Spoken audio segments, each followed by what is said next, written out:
Okay guys, so Badia Palace was built by Saudi and Sultan Ahmed El Mansour over the course of his reign from 1578 all the way to 1603. It was meant for festivities and official audiences, with the sovereign hosted countless foreign ambassadors, distinguished visitors, wise men, and poets. All were struck by the height and thickness of the walls. So yes, we're gonna go and take a look at this, and let's see if I can get in here.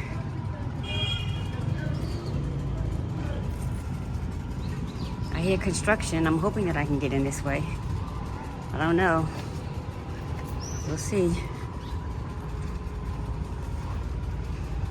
So there's construction back there. So they're doing a lot of construction on these palaces. Oh yeah, it looks like I can get in this way. All right, so the tour starts downstairs. Let's just hope I don't fall. These stairs are a little steep. So this is the Badia Palace. The other one was the Badia Palace.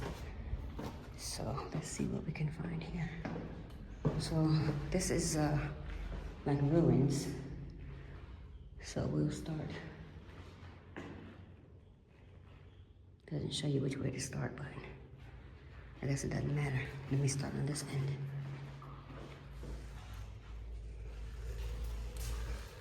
We'll start on this end first.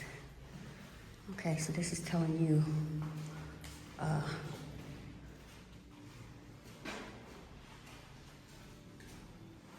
shows you how they're renovating this palace.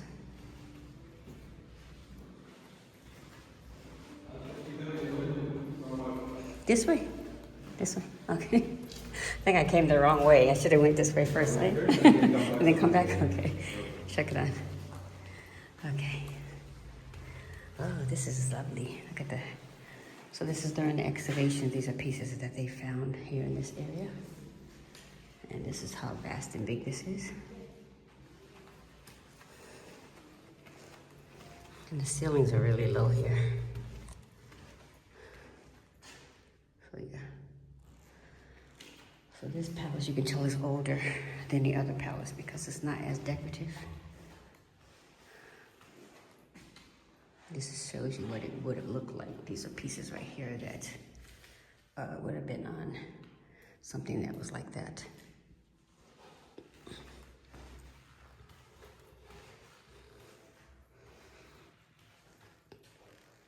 And this is, right here is, looks like pieces of the floor.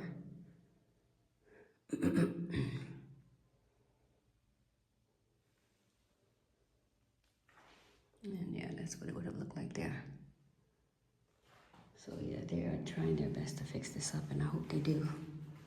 Because this is very lovely. Look how big that piece of tile is. And that again is the design of it.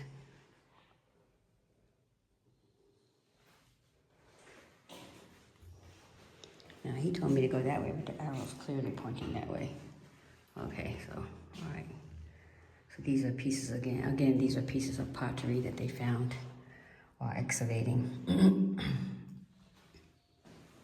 Look at that.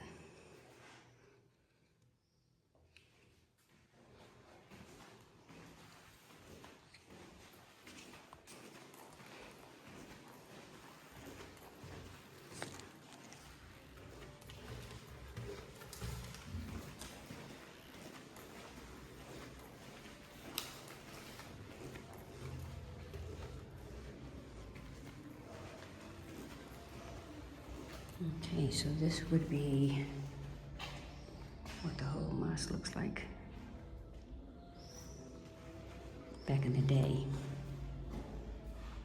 That. So this is the minbar of the Qutubiyya Mosque, the 12th century. This section here. These are just items that they found while they were excavating. And I don't know where that piece is.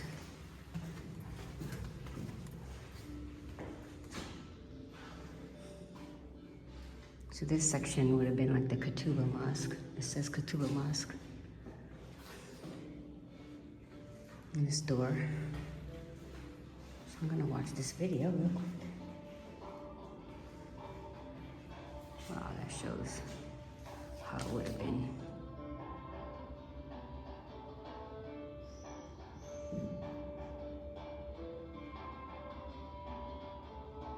Wow, that's fabulous.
Alright guys, so these ceilings are really low in here.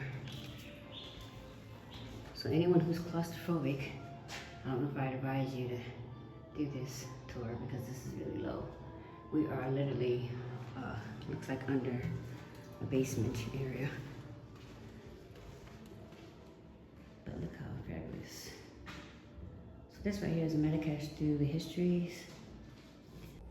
So guys, let me tell you a little bit about Marrakech. So the name Marrakech comes from the Berber word Amor, meaning country, and Akush, meaning God, which means the land of God or Holy Land. The city of Marrakech was born of the political will of the Almoravid dynasty. Its creation can be broken down into three kings. Abu Bakr chose the site, and Yusuf bin Takfin founded the city by transforming the nomadic encampment, which had been a place for trade between mountain communities in the plain, into a fortified place known as Qasab al-Khahad. Ali bin Yusuf was the city's first urban planner, and his reign was marked by the fortification of his palace. The monuments erected were of great architectural and decorative richness, marked by ANDA-LUCI influence. In 1147, Marrakech passed into the hands of the Almohads, who, under the impetus of the first caliph, Abdul-Mumin, from 1147 to 1163, made it the capital of a vast empire. This was a prosperous period for the city, which expanded and urbanized with the construction of the Tamarkit Kasbah to the south, a fortified city of pleasure and government, and the completion of the great Ketubah Mosque, which became the heart of the city. These works turned Marrakech into a truly imperial city with multiple functions: political, military, intellectual, spiritual, and commercial. After the capture of the Marrakech by the Marinades in 1269, the city experienced its first period of decline and was abandoned in favor of Fez, where it remained for 3 centuries. The rebirth of the capital under the Saadian dynasty gave rise to a new artistic flowering, especially during the reign of the great builder Abdullah al-Khalib from 1574, with the construction of new buildings and districts to the west, and the redevelopment of the Kasbah from its ruins. Under the Alawite dynasty, Marrakech became an episodic capital, reaching its apogee around the time of Muhammad III from 1757 to 1790, when it regained its vitality and importance. The city was adorned with new buildings and neighborhoods north of Marrakech, mosque, madrasas, madabouts, and replanted gardens. During the Protectorate era, the Medina was doubled in size with the construction of Goulis, a new town to the northwest, following the logic of the former French resident General Lyautey, 1912 to 1925. So that's a little bit about the Marrakech history. And yeah, beautiful place. So I'm gonna finish the tour. These are just pictures. Okay.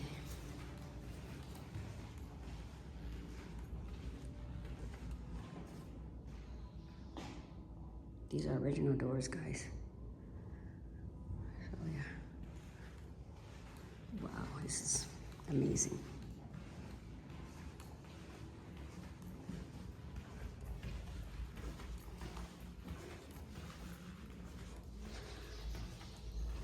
Wow, look at this.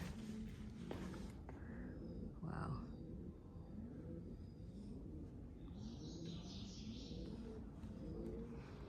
I don't know that I can walk through there. I guess I can. Of course, you hear the pigeons. They're all over everywhere, them darn things.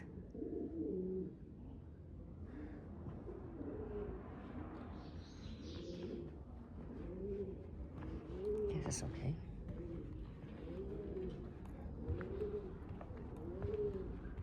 This would have been a fountain.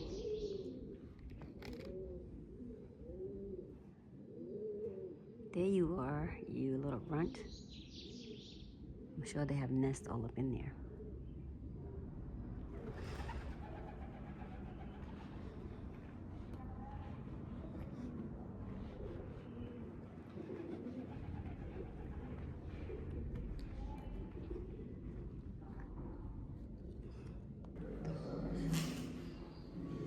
These are the rocks. These are some of the decorative stones that they found.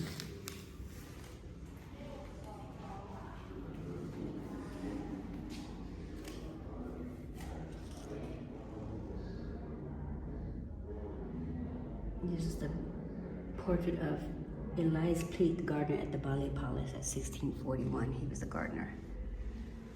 And this right here is a picture of Abdul Al-Ahid bin Masoud bin Muhammad. Because can't really get that good in there.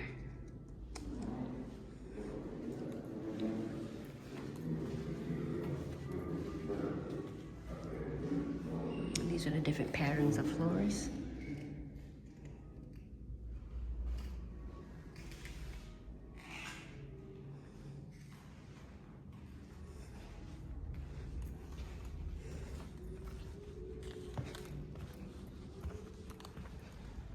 Let me just say how much I love Morocco. I love, love, love Morocco. Morocco was my first choice to relocate as an expat. But when I went to ANDA-LUCI, I just thought it was a little more modern. But I see here that when they don't play when it comes to renovation here, as opposed to ANDA-LUCI. So had I have come here, and I'm not going to say wish that I woulda, shoulda, coulda, but had I have come here, my property would have already been completed. So it's been 3 years and nothing with the ANDA-LUCI property. So you know, right now my heart is in Morocco. Unfortunately, I decided to leave a little earlier because I want to get myself together and regroup and decide if this is where I want to retire full term.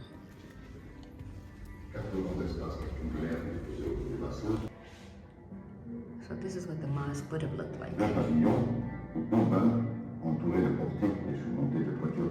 Okay, going on up the stairs here now.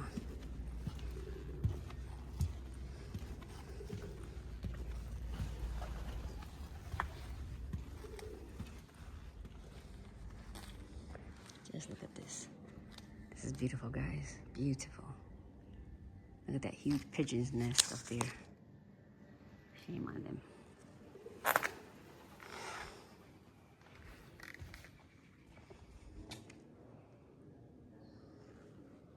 Again, these would have been fountains. So just imagine every fountain working. All right, let's see. I'm going up these stairs now.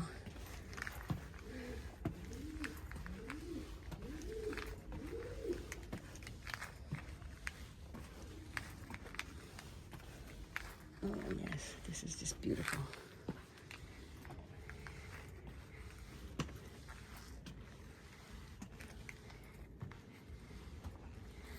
And this is the view looking down, guys. Look at that. Isn't that just amazing? Amazing.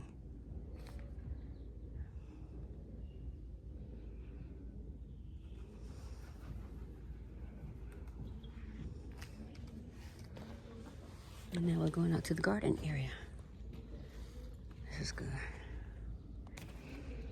All right, so now we are up here in the garden area, and this would have been a pool over here.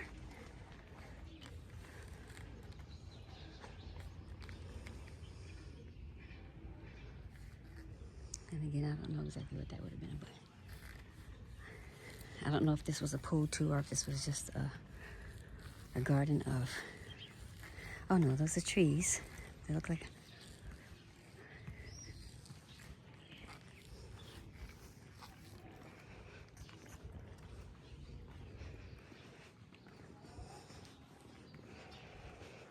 this would have been like a little garden, because there's stairs over there that you could walk down to.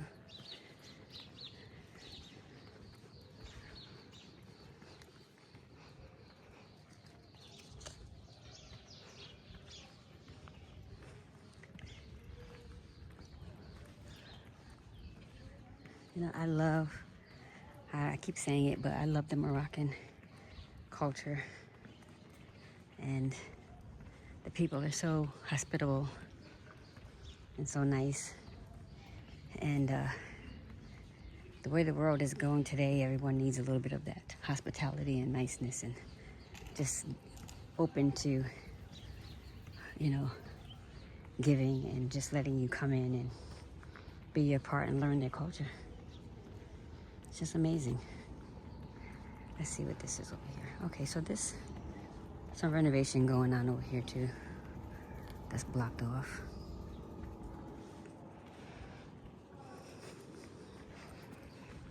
So yeah, so all of this right here would have been a pool. So I'm gonna walk all the way around, and then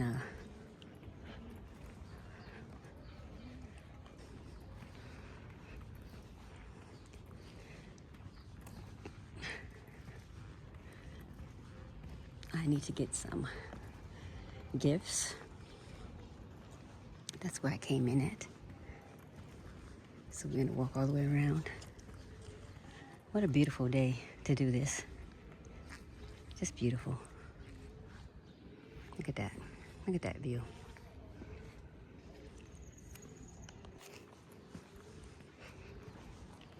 Can't use up all my battery because I need to find my way back to my Riyadh.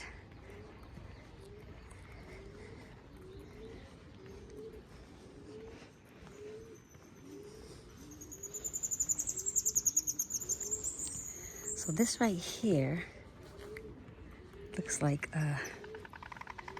all of this area right here would have been pools. And I'm gonna go in here to this section first.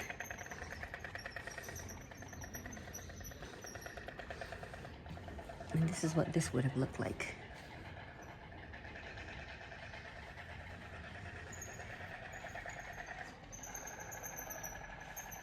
This is what this would have looked like inside. I don't know that I can go inside of there because they have it blocked off. But this is what this area right here looked like. And this was a huge pool. Oh, it would be nice if they could get those pools filled back up with water. It would be nice. I'm going to sit down here for a minute just so I can have a little reflection time. And then I'll continue on with the tour. Look at those doors. Those doors are lovely. Just lovely, guys. Lovely, lovely. And these grand doors, looks like they've already renovated that. You see, they've been working on this area here. So yeah, that's fabulous. And you can see the pool. You can see the tile in the pool area here.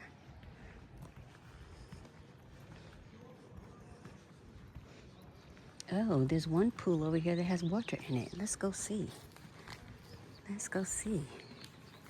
And then after this, I'm gonna have to save my battery, guys, because I need to try and, I don't know what this would have been. I don't think that would have been a pool. This looks like it was like another structure of some sort. Oh, it'll tell you right there. Yeah, this one has water in it. Wow, this is just beautiful. Beautiful.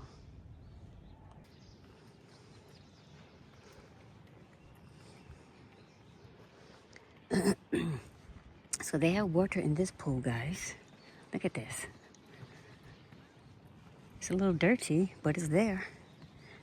You can't see the tile, but it's still beautiful. And this is once again the Badia Palace. All right, so let's see what this right here section was, okay? So it says here that this would have been the Crystal Pavilion. So it says, thanks to the archaeological research that allows understanding the pavilion structure, the cleared structure plan offers a big similarity with the audience pavilion.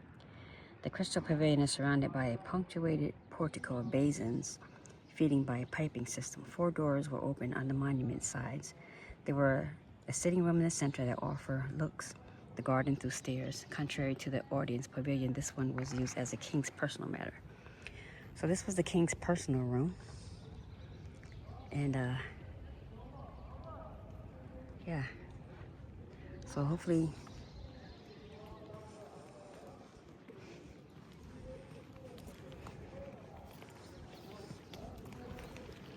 and that would have been over there another pool.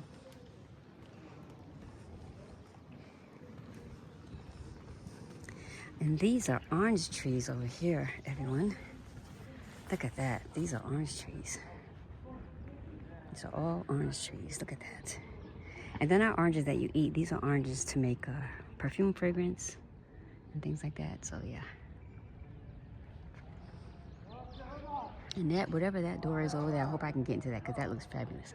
Let me go around and see what this is.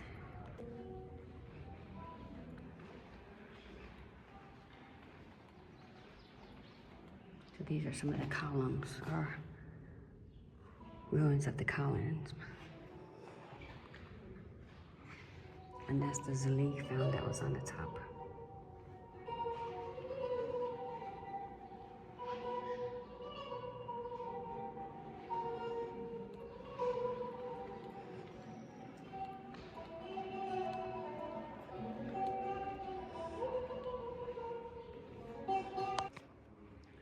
So this right here, I guess, is some coins that they found. Different coins.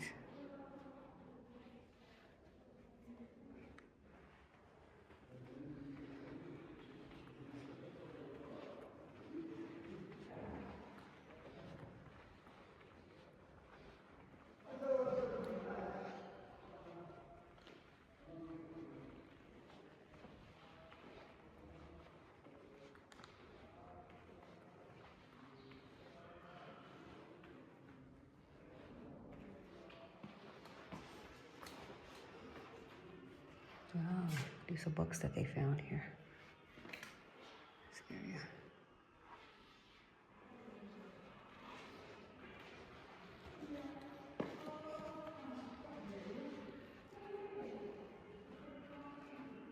Very historical.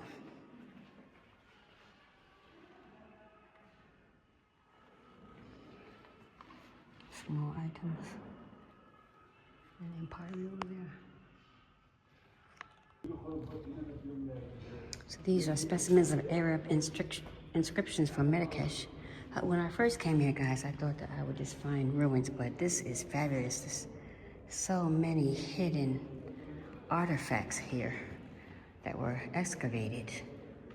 Look at that. This is just, I bet this place was fabulous. So yeah, this is another inscription.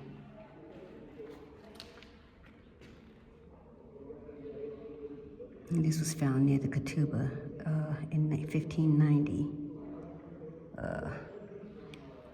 And this was from the 998, This is from the 16th century.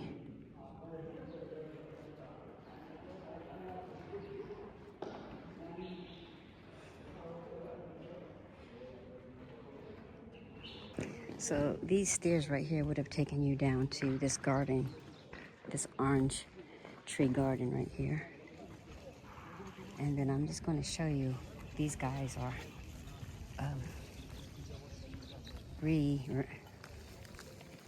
renovating this section here. So yeah, you see how beautiful that is. Look at that. So they're repairing that. This is a pool. They're repairing the pool area here. So just beautiful. So they're gonna get it done. They're going to get it done. Look at him. He's putting the pieces back. Awesome. And it looks nice. One tile at a time. And that wraps up this tour of the Badia Palace, guys. And now I'm gonna go and see if I can go to the souk and find some purchases. And then maybe I will sit out here for a while. I don't want to use up all my battery because I have to find my way back to my Riyadh. Yeah, so that being said, so this wraps up this tour of the Badia Palace. I get them two mixed up. Hope you enjoyed the tour. Please like and subscribe and leave a comment. And as always, thanks for watching.